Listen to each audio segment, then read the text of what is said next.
इससे पहले वाले भाग में आपने देखा था कि रे स्टार का बहुत ही खतरनाक एक्सीडेंट हो जाता है। उसे बचाने के लिए ज्ञान भाई और अज्जू भाई जंगल में जड़ी बूटियां ढूंढने निकल जाते हैं, लेकिन तभी उनका सामना जंगल के राजा लंबा लकड़ा से होता है। लंबा लकड़ा अपने जादू से ज्ञान भाई को एक सूखे पेड़ में बदल देता है। अज्जू भाई जैसे तैसे करके वहां से जड़ी बूटियां उठाकर भाग जाता है। अज्जू भाई जैसे ही हॉस्पिटल पहुंचता है वो सारी बातें उसे बताता है। जब अज्जू राय स्टार को बताता है कि ज्ञान भाई को जंगल के राजा ने जादू से पेड़ बना दिया है, तो राय स्टार हैरान रह जाता है और कहता है, जिस दोस्त ने मेरे लिए अपनी जान तक दे दी, अब मेरा फर्ज बनता है कि मैं उसे बचाऊं। फिर राय स्टार कहता है, चलो मुझे ले चलो उस जंगल में जहाँ ज्ञान भाई है। अज्जू और राय स्टार बाइक पर सवार होकर निकल पड़ते हैं, लेकिन उन्हें नहीं पता था कि उनकी बातें कोई चुपचाप सुन रहा था। राय स्टार और अज्जू भाई जंगल के अंदर हर जगह खोजते हैं, लेकिन उन्हें वहाँ कोई ऐसा पेड़ नहीं दिखता। अज्जू कहता है, माँ कसम राय भाई, रात को यहीं पर लंबा लकड़ा ने ज्ञान भाई को सफेद पेड़ बना दिया था। मैंने अपनी आंखों से देखा था। फिर दोनों एक योजना बनाते हैं। राय स्टार और अज्जू भाई एक पेड़ के पीछे छिप जाते हैं और रात होने का इंतजार करते हैं। कुछ देर बाद रात हो जाती है। अचानक जमीन हिलने लगती है, आसमान गरजने लगता है और एक सफेद पेड़ आसमान से नीचे उतरता है। फिर एक आवाज आती है,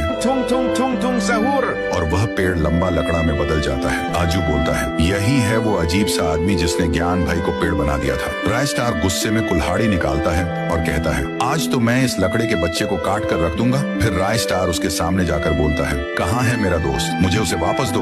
लंबा लकड़ा जोर जोर से हंसने लगता है और एक मंत्र बोलता है। तभी जमीन के नीचे से एक सफेद पेड़ बाहर आता है और जैसे ही वह पेड़ अपना रूप बदलता है, वह कोई और नहीं ज्ञान भाई ही था, लेकिन इस बार वह बहुत बदला बदला लग रहा था। काले कपड़े, भूत जैसा चेहरा और हाथ में तलवार। लंबा लकड़ा ने उसे अपने वश में कर लिया था। लंबा लकड़ा कहता है, ज्ञान जाओ, अज्जू को मार दो। ज्ञान भाई सीधे तलवार से अज्जू पर हमला करता है और अज्जू वहीं बेहोश हो जाता है। अब ज्ञान भाई राय स्टार की तरफ बढ़ने लगता है। जैसे ही ज्ञान भाई हमला करने वाला होता है, तभी अचानक एक आवाज आती है, रुको।